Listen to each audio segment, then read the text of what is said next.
July 6 ഇന്ന് world zoonosis day ആണ്. ലോക ജന്തുജന്യ രോഗ ദിനം. ഇന്ന് ഒരു ജന്തുജന്യ രോഗത്തെ കുറിച്ചല്ല, എന്തുകൊണ്ട് ജന്തുജന്യ രോഗങ്ങൾ പന്നികളിൽ നിന്ന് മനുഷ്യരിലേക്ക് വരുന്നു, എന്തുകൊണ്ട് എപ്പോഴും പന്നികൾ ഇതിനുള്ളൊരു സ്രോതസ്സാവുന്നു എന്നാണ് സംസാരിക്കുന്നത്.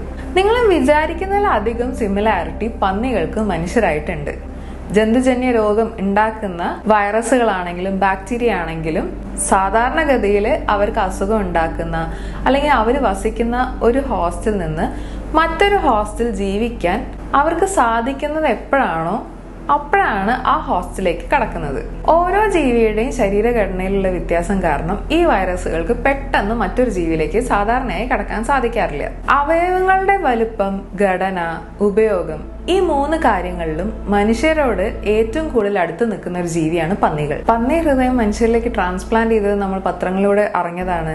പന്നിയുടെ ഹൃദയ വാൽവുകൾ കാലങ്ങളായിട്ട് മനുഷ്യരിൽ ഉപയോഗിച്ച് വരുന്നുണ്ട്. ഇനി ഹൃദയമായിട്ടുള്ള സിമിലാരിറ്റി മാറ്റി വെച്ചാലും ഇവരുടെ ആമാശയും ദഹന വ്യവസ്ഥയും എല്ലാം തന്നെ മനുഷ്യരായിട്ട് വളരെയധികം സിമിലർ ആണ്.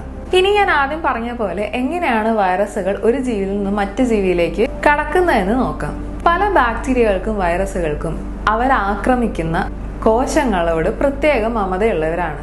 പന്നികൾക്ക് മനുഷ്യരുടെ സെല്ലുമായിട്ട് ഒരുപാട് സാമ്യതയുള്ളതുകൊണ്ട് ഈ വൈറസുകൾക്ക് ഈ കടമ്പ കടക്കാൻ ഒരുപാട് എളുപ്പവുമാണ്. നമ്മൾ കരുതുന്ന പോലെ H5N1 പക്ഷിപ്പനി മനുഷ്യരിലേക്ക് വ്യാപകമായി പടരാറില്ല. എന്നാലും നമ്മൾ പക്ഷിപ്പനി വന്നു കഴിഞ്ഞിട്ടുണ്ടെങ്കിൽ പക്ഷികളെ കൊന്നൊടുക്കാറുണ്ട്.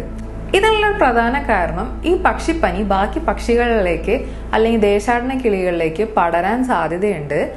ദേശാടന പക്ഷികൾ എത്ര കിലോമീറ്റർ സഞ്ചരിക്കുന്നു എന്ന് മാത്രമല്ല, പന്നി ഫാമുകളിലേക്ക് ഇവരെത്തുകയാണെങ്കിൽ ഈ അസുഖം ഇവർ പന്നിയിലേക്ക് ട്രാൻസ്മിറ്റ് ചെയ്യാൻ സാധ്യതയുണ്ട്. പക്ഷികളില് അസുഖം ഉണ്ടാക്കുന്ന വൈറസുകൾക്ക് സിമിലർ ആയിട്ടുള്ള റിസപ്റ്റേഴ്സ് പന്നികളിലും ഉണ്ട്.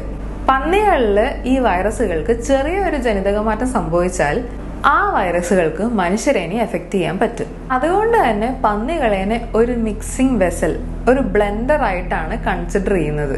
ഈ ചെറിയ ജനിതക മാറ്റത്തിന് നമ്മൾ ആന്റിജനിക് ഷിഫ്റ്റ് എന്നുമാണ് പറയാറ്.